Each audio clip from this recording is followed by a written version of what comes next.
إن الحمد لله والصلاة والسلام على من لا نبي بعده نحمده ونستعينه ونستغفره ونؤمن به ونتوكل عليه ونعوذ بالله من شرور أنفسنا ومن سيئات أعمالنا من يهده الله فلا مضل له ومن يضلل فلا هادي له وأشهد أن لا إله إلا الله وحده لا شريك له وأشهد أن محمدا عبده ورسوله الذي أرسله بالحق بشيرا ونذيرا وداعيا إلى الله بإذنه وسراجا منيرا أما بعد فإن خير الحديث كتاب الله وخير الهدي هدي محمد صلى الله عليه وسلم وشر الأمور محدثاتها وكل محدثة بدعة وكل بدعة ضلالة وكل ضلالة في النار أعوذ بالله من الشيطان الرجيم يا أيها الذين آمنوا اتقوا الله حق تقاته ولا تموتن إلا وأنتم مسلمون وقال الله تعالى ولنبلونكم بشيء من الخوف والجوع ونقص من الأموال والأنفس والثمرات وبشر الصابرين وقال رسول الله صلى الله عليه وسلم ما يصيب المسلم من نصب ولا وصب ولا غم ولا حزن ولا آلم ولا غم حتى الشوكة يشاكها إلا كفر الله بها من خطاياه وقال النبي صلى الله عليه وسلم إن الله قال إذا ابتليت عبدي حبيبتيه فصبر عوضتهما منهما الجنة رواه البخاري وقال الله تعالى في شان حبيبه محمد صلى الله عليه وسلم إن الله وملائكته يصلون على النبي يا أيها الذين آمنوا صلوا عليه وسلموا تسليما اللهم صل على محمد وعلى آل محمد كما صليت على إبراهيم وعلى آل إبراهيم إنك حميد مجيد اللهم بارك على محمد وعلى آل محمد كما باركت على إبراهيم وعلى آل إبراهيم إنك حميد مجيد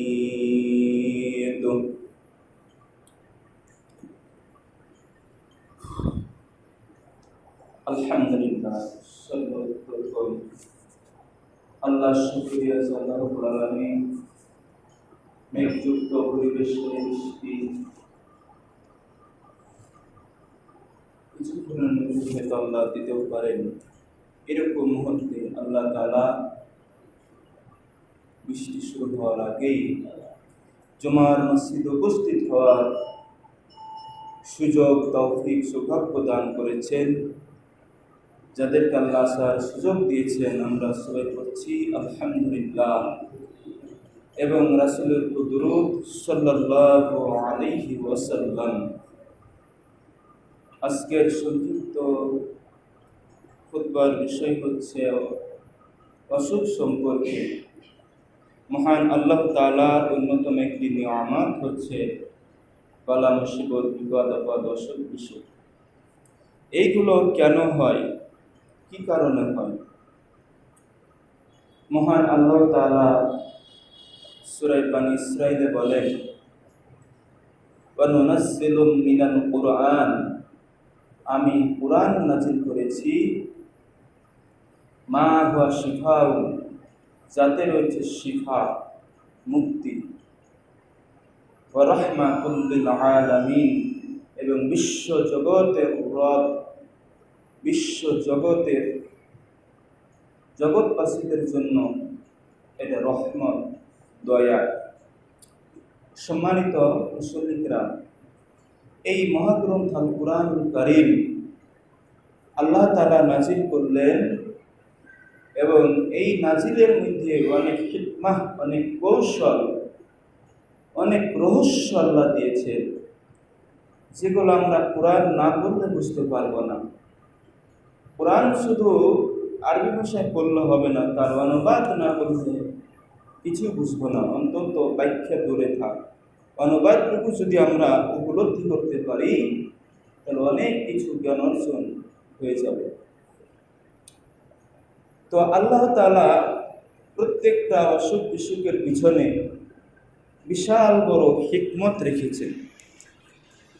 যেমন বনী ইসরাঈল এখানে বললেন যে আমি কোরআন নাজিল করেছি, এই কোরআনটা হচ্ছে মানুষের অসুখের একটা শিফা, মানুষের বিপদ আপদের একটা শিফা, মুক্তি রয়েছে। এই কোরআনই যেমন অন্যান্য সব বিষয় রয়েছে, তেমনি এটাও একটা রয়েছে। আল্লাহ তাআলা বলেন যে আমি এই কোরআন নাজিল করেছি যাতে কোনো কিছুই বাদ করেনি, সব কিছু আমি কোরআনের ভিতরে লিপিবদ্ধ করে রেখেছি। কারণ আল্লাহ তাআলা জানেন যে বান্দার ভবিষ্যতে কোনটা প্রয়োজন, কোনটা অপ্রয়োজন, কোনটাতে লাভ আছে, কোনটাতে ক্ষতি আছে, সব কিছু আল্লাহ তাআলা এটা দিয়েছে। বান্দার জন্য যেটা কল্যাণকর সেটা আল্লাহ তাআলা সম্পূর্ণ অনুমোদন, কোনো কোনো ক্ষেত্রে ফরজ, কোনো কোনো ক্ষেত্রে বাধ্যতামূলক করে দিয়েছেন। সেটা ব্যবহার করা বা খাওয়া হোক, যে কোনো দিক দিয়ে হোক। আর যেটা হচ্ছে অকল্যাণকর, ক্ষতিকর, সেটা সর্বক্ষেত্রেই নিষিদ্ধ, হারাম। শূকরের মাংসতে যদি কোনো উপকার থাকতো, কোনো লাভ থাকতো, কোনো গুণ থাকতো, আল্লাহ অবশ্যই এটাকে হালাল করতেন। যেহেতু শূকরের মাংসতে ক্ষতি আছে, বিশাল বড় বড় অসুখ হবে, যার চিকিৎসা বিশ্বের কোনো ডাক্তার দ্বারা সম্ভব নয়, এই জন্য আল্লাহ তাআলা শূকরের মাংসকে হারাম করেছেন। যদিও শোনা যায় মেডিকেলি অনেক ঔষধ, বিশেষ করে ক্যাপসুল জাতীয় বিদেশি কোনো কোম্পানির এই ওষুধগুলোতে হালকা পরিমাণ হলেও শূকরের চর্বি দেওয়া থাকে, যার ফলে এটা মুসলমানদের জন্য সন্দেহের কারণ হয়ে দাঁড়ায়, যদিও এটা অসুখ নিরাময়ের জন্য। কিন্তু আল্লাহ তাআলা যেহেতু সেই প্রাণীটা সম্পূর্ণ হারাম করেছেন, অতএব যারা শিক্ষিত, জেনারেল হোক, ইসলামিক হোক, যেই লাইনই হোক, তারা অন্তত ওই কোডগুলো যাচাই করে এই ওষুধগুলো কিনতে পারে। আর যারা অশিক্ষিত মূর্খ, তারা তো বুঝতে পারবে না। হতে পারে আল্লাহ তাদেরকে মাফ করতে পারেন, কিন্তু শিক্ষিত সমাজের প্রতি উদাত্ত আহ্বান, সে সমস্ত মেডিসিনগুলো অবশ্যই যাচাই করা দরকার। তারপরে খাবারের ভিতরে অনেক ভেজালযুক্ত থাকে, নুডলস জাতীয় খাবার, সব নুডলসে না, কিছু কিছু নুডলসে ওই শূকরের চর্বি দেওয়া থাকে, যার ফলে এই খাবারটা আমাদের জন্য কি হারাম পর্যায়ে চলে যায়। তবে এটা নিশ্চিত থাকতে হবে, যে সমস্ত প্রোডাক্ট বাংলাদেশে তৈরি হয় সেগুলো ভেজাল কম রয়েছে, কিন্তু চীন থেকে, আমেরিকা থেকে, রাশিয়া থেকে, অর্থাৎ যে সমস্ত দেশে শূকরকে তারা ভক্ষণ করে, সেই সমস্ত দেশ থেকে আগত পণ্য ঔষধ বর্জন করা আমাদের ইমানি দায়িত্ব। কারণ ওরা তো হালাল হারাম বুঝে না, ওরা তো মুসলিম না, মুশরিক, যার ফলে ওরা শূকরের মাংস খায়, ওরা সাপের মাংস খায়, ওরা কুকুর, বিড়াল সব কিছুর মাংস খায়। এইগুলো মানুষের জন্য বিপদ এনে আসে, ভয়ঙ্কর ক্ষতি, যেই ক্ষতিতে বিভিন্ন ভাইরাস আক্রান্ত হয়ে মানুষ মৃত্যুর দিকে ধাবিত হবে, কিন্তু তার শরীর কোনোদিন সুস্থ থাকবে না। এই জন্য এগুলো আমাদেরকে স্কিপ করে চলতে হবে। সম্মানিত মুসল্লি কিরাম, তাইলে আল্লাহ তাআলা যে সমস্ত প্রাণী ক্ষতিকর সেগুলো আমাদের জন্য হারাম, খাওয়া হারাম, ব্যবহার করা হারাম, সব কিছু। আর যে সকল প্রাণী উপকার রয়েছে, স্বাস্থ্যের উপকার, সেগুলো আমাদের জন্য হালাল। মুরগির গোশত বলেন, গরু ছাগলের গোশত বলেন, উটের গোশত, দুম্বার গোশত, মাছ, তিমি মাছ, এইভাবে অনেক প্রাণী আল্লাহ তাআলা হালাল করেছেন। এগুলো মানুষের শরীরে কোনো তেমন ক্ষতি বয়ে আনে না। কিছু কিছু পার্শ্ব প্রতিক্রিয়া, সাময়িকভাবে কিছু ক্ষতি হলেও সেগুলোর ওষুধ অলরেডি পাওয়া যায়। সম্মানিত মুসল্লি কিরাম, তাহলে মহান আল্লাহ তাআলা বান্দার উপকারের জন্যই এগুলোকে হালাল করেছেন, আর যেগুলো ক্ষতিকর সেগুলো হারাম করেছেন, সেগুলো বান্দার উপকারের স্বার্থে। বান্দার উপকার যদি থাকতো তাহলে সেটা হালাল করতেন, হারাম করতেন না। বান্দার উপকার নাই বিধায় সেটাকে হারাম করেছেন। তাহলে মহান আল্লাহ তাআলা এটাই বলতে যাচ্ছেন, অনুনাজ্জিলু মিনাল কুরআন, আমি কোরআন থেকে নাজিল করেছি, মা হুয়া শিফাউন, এটা হচ্ছে শিফা, এবং ওয়া রাহমাতুল লিল মুমিনিন, মুমিনদের জন্য এটা রহমত। তাহলে রহমত এবং শিফা দুটাই আছে। রহমত কি? রহমত হচ্ছে এই কোরআন নাজিল হওয়ার পরে মানুষ বিপদ আপদ থেকে মুক্তি থাকে। এই কোরআন নাজিল হওয়ার পরে এটাকে আঁকড়ে ধরে থাকার কারণে মানুষ শিরক থেকে বেঁচে থাকে। এটার উপর অটল থাকার কারণে বিদআত থেকে দূরে থাকে। এটার উপর অটল থাকার কারণে কুফর থেকে, নিফাক থেকে সে বিরত থাকে। পাঁচ ওয়াক্ত সালাতকে সে সযত্নে আদায় করে। এই কোরআনের রহমত হচ্ছে আরো, যেটার মাধ্যমে মানুষ দুনিয়াবি সকল কিছু লালন পালন বলেন, ব্যবহার বলেন, চলাফেরা বলেন, সব কিছু গাইড নিদর্শন এর মধ্যে রয়েছে। আজকে বৈদ্যুতিক পাখা বলেন আর বাল্ব বলেন, লাইট, সব কিছু মহান আল্লাহ তাআলার এই নিয়ামত এবং এই রহমত থেকেই বিজ্ঞানীরা গবেষণা করে করে এগুলো আবিষ্কার করেছে, যার ফলে আল্লাহর পক্ষ থেকে এগুলো রহমত হিসেবে বিবেচিত। এই জন্য আল্লাহ রহমাতুল লিল মুমিনিন বললেন। আসলে এখানে রহমাতুল লিল মুসলিমিন অথবা রহমাতুল লিল আলামিন বা রহমাতুল লিল ইনসান বলতে পারতেন, নাস বলতে পারতেন, কিন্তু আল্লাহ তাআলা মুমিনদেরকে খাস করে বলার কারণ হলো যে এই কোরআনের উপর সবাই অটল থাকতে পারবে না। এই কোরআনের আইন সবাই মেনে চলতে পারবে না। এই কোরআনের বিধিবিধান সবাই স্বীকার করতে পারবে না।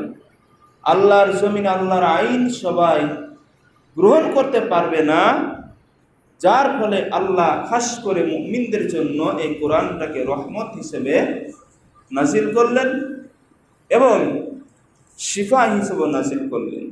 কারণ কাফের মুশরিকরা তো কোরআন থেকে শিফা নেই না, তারা তো চিকিৎসা করে না, ধারও ধরে না। এখন আসি, মহান আল্লাহ তাআলা সম্পর্কে আরো কিছু কথা বলেছেন, যেগুলো আমাদের জন্য অত্যন্ত গুরুত্বপূর্ণ, জেনে রাখা অপরিহার্য, ফরজ বললেই চলে। আসি সেই কথাগুলো কি? ইয়া আইয়ুহাল্লাযীনা আমানু, হে ঈমানদারগণ, ইত্তাকুল্লাহা, তোমরা আল্লাহকে ভয় করো, হাক্কা তুকাতিহি, যেমনি ভাবে ভয় করা দরকার, ওয়ালা তামুতুন্না, মৃত্যুবরণ করো না, ইল্লা ওয়া আনতুম মুসলিমুন, মুসলমান না হয়ে, আত্মসমর্পণকারী না হয়ে তোমরা মরবে না। আত্মসমর্পণ কিভাবে করবেন? আত্মসমর্পণ কার কাছে করবেন এটা দেখার বিষয়। আত্মসমর্পণ করতে হবে একমাত্র মহান আল্লাহর কাছে। আত্মসমর্পণ করতে হবে সিজদার মাধ্যমে। আত্মসমর্পণ করতে হবে 5 ওয়াক্ত আল্লাহর কাছে এসে সিজদা দিয়ে। তাহলে আজকে 2 রাকাতে 4টি সিজদা, এই 4 সিজদার মাধ্যমে আল্লাহর কাছে আত্মসমর্পণ করতে এসেছেন। তারপরে অতিরিক্ত এগুলো আরও আছে, যেগুলো মাধ্যমে আপনি আল্লাহর কাছে আত্মসমর্পণ করতে চাচ্ছেন, কিন্তু আসর ওক্তে এসে তো আল্লাহর কাছে আত্মসমর্পণ করলেন না, মাগরিবের সময় আত্মসমর্পণ করলেন না, ঈশা ওক্তে, ফজর ওক্তে আত্মসমর্পণ করলেন না। তাহলে এখানে আল্লাহ তাআলা বলেছেন আত্মসমর্পণ করো। কিভাবে আত্মসমর্পণ? হাক্কা তুকাতিহি, যথাযথভাবে, যেমন তেমন ভাবে না। আল্লাহ রাসূল বলেছেন মুরু আওলাদাকুম, তোমাদের সন্তানকে আদেশ দাও, বিসসালাতি, সালাতে, যখন তাদের বয়স হবে 7 সানা, 7 বছর। এরপরে 10 বছর যখন পূর্ণ হবে, এরপরে সালাত যদি আদায় না করে তাদেরকে অজরিবু হুম, তাদেরকে মারো। মারতে আল্লাহর নবী আদেশ দিলেন, শুধু অনুমতি না, মারতে আপনি বাধ্য।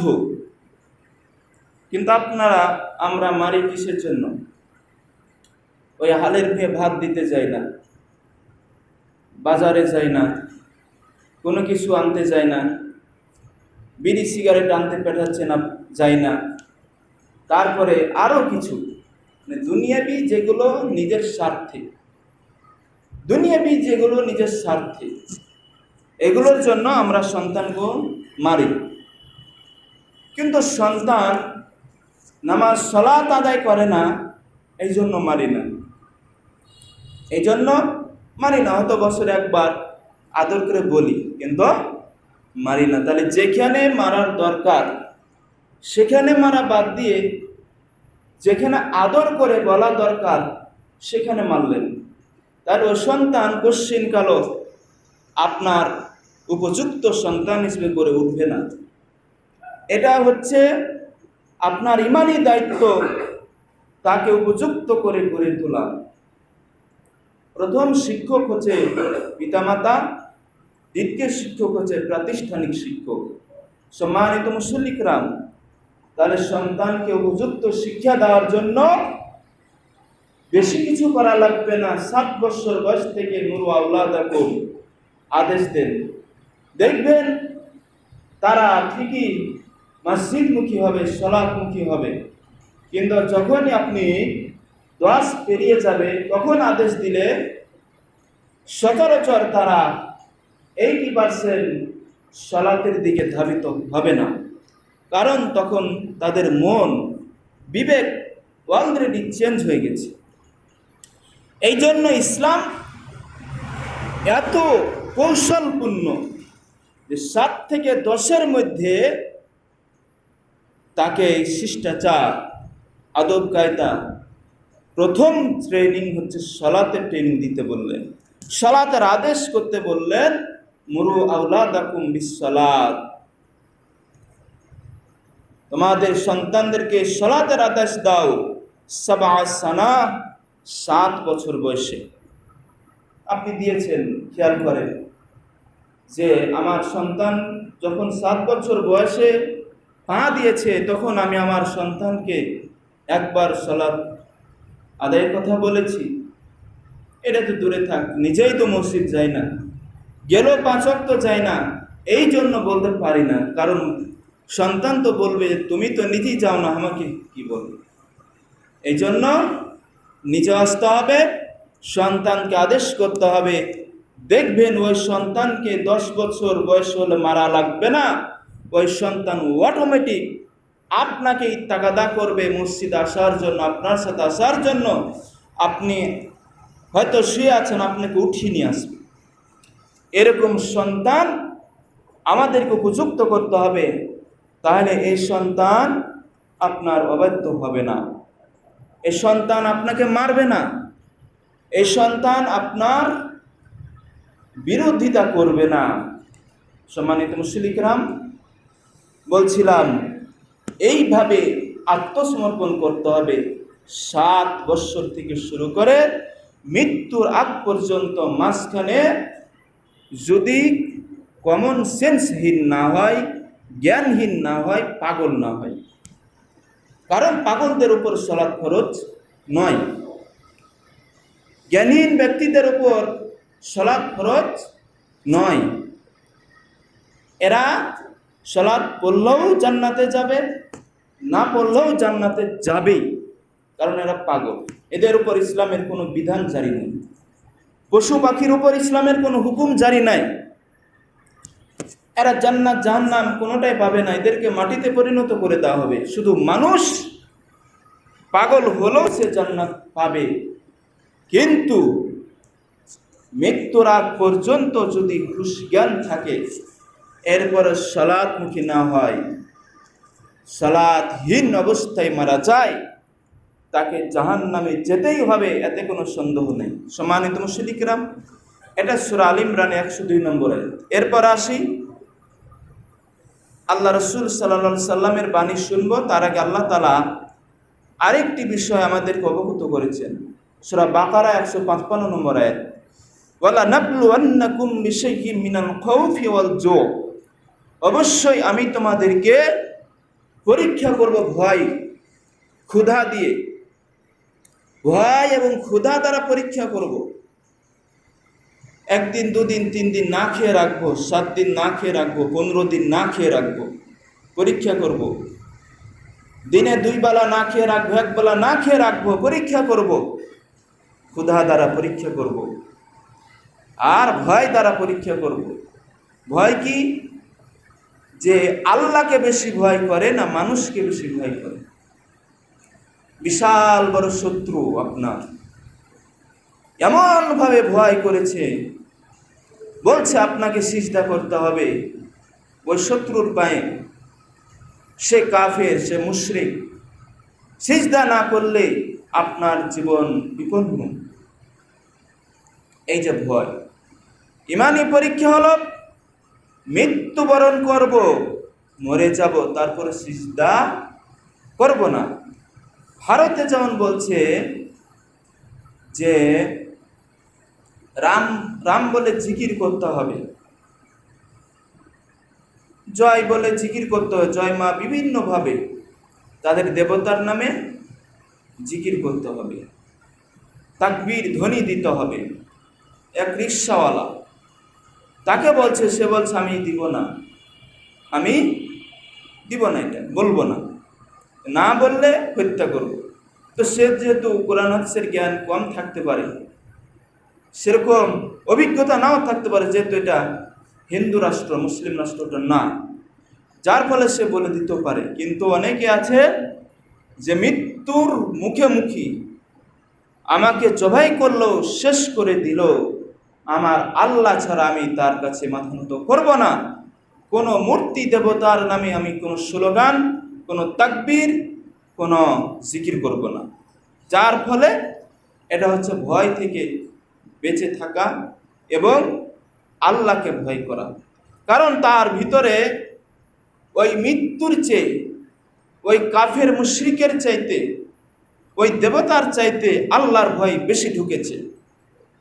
ভয় আরও আছে যে আপনি বাঘের সামনে পড়েছেন, বাঘের সামনে পড়েছেন, বাঘ আপনাকে খাবে, ওখানে বাঘকে ভয় করার চাইতে আল্লাহকে বেশি ভয় করুন। আপনি দৌড়ে যাচ্ছেন, বাঘ আপনাকে আক্রমণ করছে, আল্লাহর নাম, আল্লাহর জিকির, আল্লাহর তাসবিহ মুখে যদি থাকে, বাঘ খেয়ে নিল, ইমানি হালাত অবশ্যই আপনার মৃত্যু হবে। এইভাবে ভয়কে জয় করে, ভয়ের বিভিন্ন পরিক্রমা, বিভিন্ন ধাপ, বিভিন্ন প্রকার, এগুলো থেকে আল্লাহর ভয় সবচেয়ে বেশি উত্তম।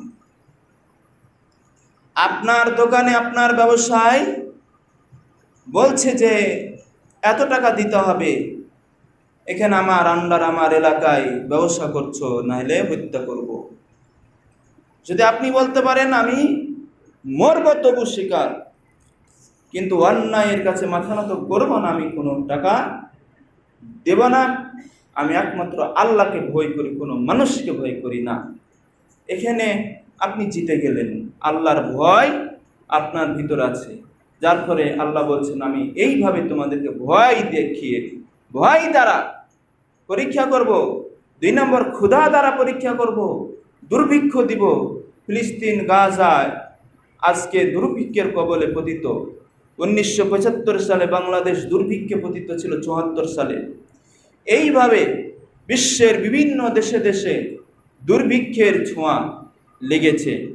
সামনেও সারা বিশ্বে দুর্ভিক্ষ আসতে পারে, এমন এক সময় আসতে পারে যুদ্ধের দামামা বেজে উঠলে, তৃতীয় বিশ্বযুদ্ধ হলে, সেই বোমার আঘাতে, সেই মিসাইলের আঘাতে জমিনে কত বিক্ষত হবে, যার ফলে ওই জমিন উর্বরতা লাভ করবে না, ফসল উৎপাদন হবে না, যার ফলে মানুষ ক্ষুধায় কাতর হবে। আল্লাহ রাব্বুল আলামিন বলছেন তোমাদেরকে ক্ষুধা দ্বারা পরীক্ষা করব। ওমর রাদিয়াল্লাহু তাআলা আনহু, ওসমান রাদিয়াল্লাহু তাআলা আনহু, আবু বকর রাদিয়াল্লাহু তাআলা আনহু, তারা ক্ষুধার জ্বালায় বাড়ি থেকে বের হয়েছেন, দেখি কোথাও খাবার পাওয়া যায় কিনা। এদিকে বিশ্বনবী মুহাম্মদ সাল্লাল্লাহু আলাইহি সাল্লাম, তিনিও ক্ষুধার জ্বালায় বাড়ি থেকে বের হয়েছেন। পথে একে অপরের সাথে দেখা, কি কারণে? না তো এই কারণে, তা আমিও তো সেই কারণে। দেখেন, এই ক্ষুধাকে তারা অনেক সহ্য করেছে। আজকে যেমন অনেক মা বোন, অনেক শিশুরা, অনেক বয়স্ক মুরব্বী, অনেক সন্তান, অনেক বাবাজিরা ফিলিস্তিনের গাজাতে পেটে পাথর বেঁধে আছে ক্ষুধার জ্বালায়। কারণ ওখানে খাবার পৌঁছতে পারছে না, অসম্ভব। যারা খাবার নিয়ে যাচ্ছে তাদেরকে মেরে ফেলা হচ্ছে। সম্মানিত মুশরিকরাম, এইভাবে ভয় দ্বারা আল্লাহ পাক পরীক্ষা করছেন, ক্ষুধা দ্বারা আল্লাহ তাআলা পরীক্ষা করছেন। 3 নম্বর পরীক্ষা হচ্ছে ওয়া নাকসিম মিনাল আমওয়াল, সম্পদের লোকসান দ্বারা পরীক্ষা হবে, ক্ষতি দ্বারা পরীক্ষা হবে।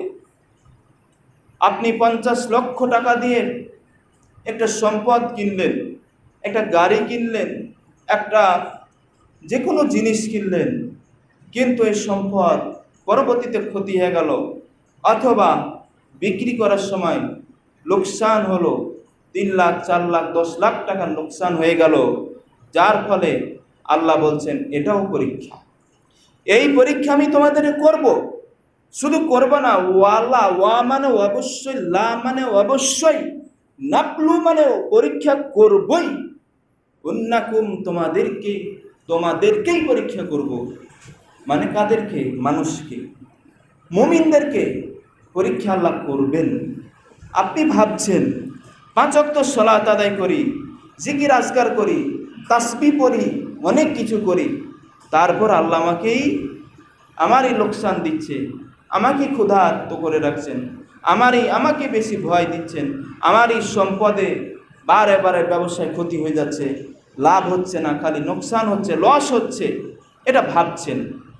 কিন্তু আল্লাহ বলছেন আমি তোমাকে ভালোবাসি বিধায় তোমার প্রতি এগুলো আমি করছি, কারণ পরকালে তোমার জন্য বরাদ্দ রয়েছে। সুবহানাল্লাহ।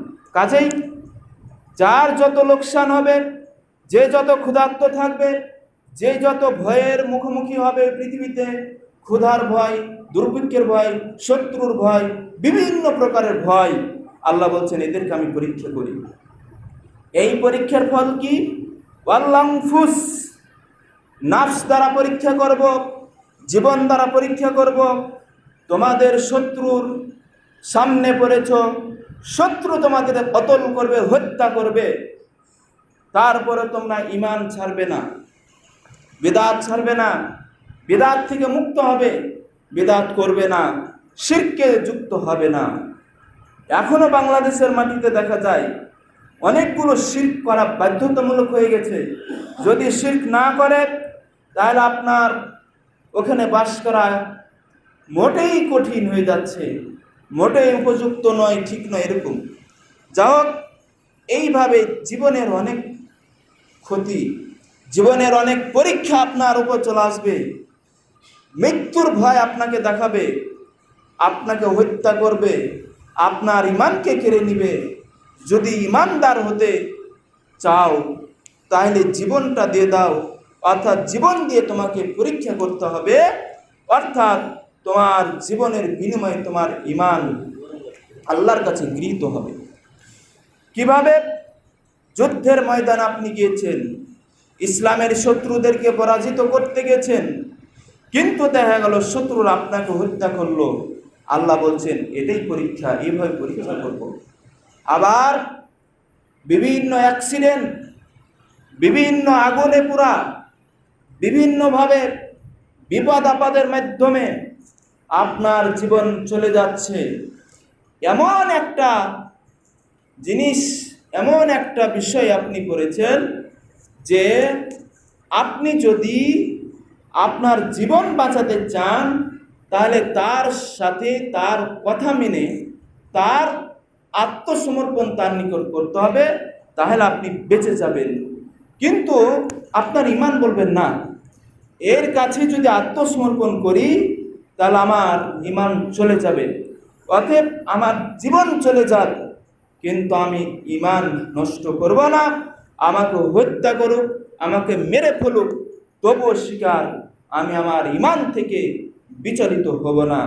এইভাবে নাফস জীবন দ্বারা আল্লাহ তাআলা পরীক্ষা করবেন।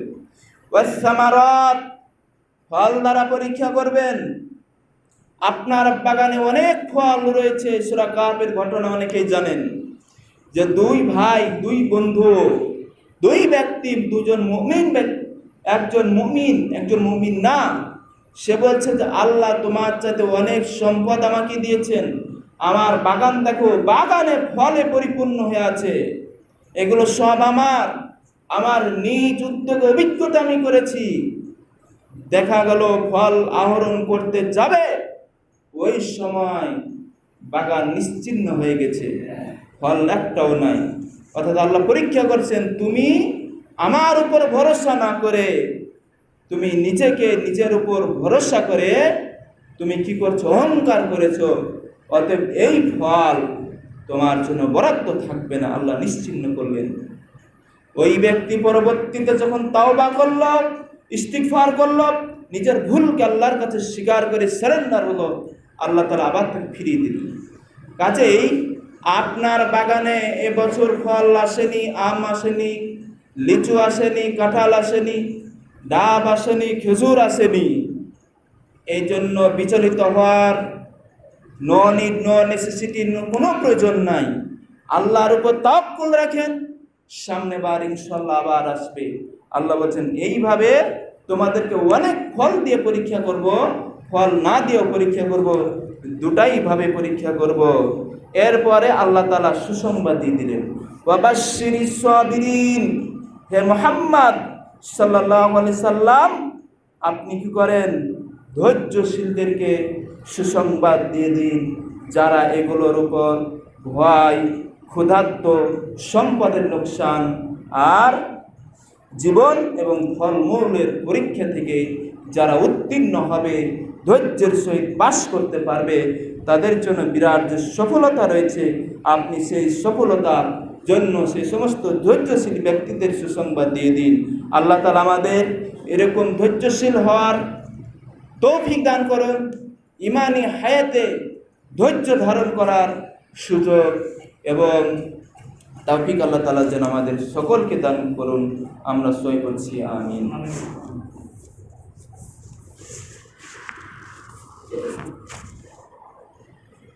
ইন্নাল হামদুলিল্লাহ ওয়াসসালাতু ওয়াসসালামু আলা মান লা নাবিয়্যা বা'দা। আউযু বিল্লাহি মিনাশ শাইতানির রাজীম।